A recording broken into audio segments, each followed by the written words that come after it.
Right now, non-resident user fees for city-owned recreation facilities are on hold, but there were thousands of dollars collected over the past few months. The city says they'll hold this money in trust over the next 6 months and return this funding to rural residents depending on what agreements come into place between the RM and the city this spring. But in the meantime, sporting clubs are saying their numbers are down. Our board of directors was estimating between 15 and 20% just by hearing people talk, and that's what it showed up to be. It's quite a loss for the club, being that our rent here for this facility stays the same or goes up every year, and they put something like that on that affects our members, our fees.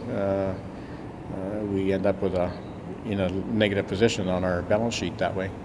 Carefoot adds there could be other factors contributing to fewer members, but they have had a few members return following the fees put on hold. And while Mayor of Swift Current Jared Schaefer and council did retract the fees for the time being, allowing non-residents to enjoy facilities at the same rate as Swift Current residents over the next 6 months, he does admit the city could have taken a different approach to begin with. We knew they wouldn't be popular. I think there's been a lot of misconceptions. I mean, one of the comments that myself and a lot of our councillors have heard from not residents but from rural folks is that, you know, it's not the idea or the concept, it was possibly the way they were introduced. So, you know, certainly lessons learned on how things could have been done better, and you know, we've apologized for that. The city has changed the way they want to collect funding from surrounding areas to help run recreation facilities. First, they introduced the non-resident user fees in August. Then they said they would retract the fees if 7 surrounding municipalities paid levies to support facilities.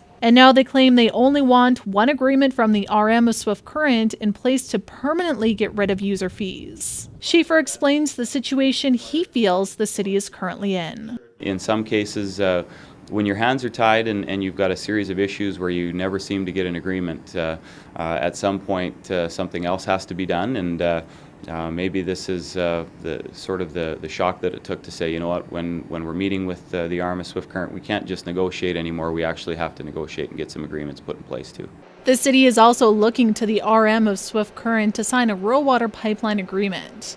And they're also wanting to annex land from the RM, something they've attempted to do unsuccessfully twice over the past few years. And as the city and RM of Swift Current continue their discussions, Schaefer did not want to discuss the dollar amount they're asking from the RM in support of running city-owned rec facilities, only commenting that the city is asking for less money from the RM than what they would pay for legal fees involved with fighting annexation proposals.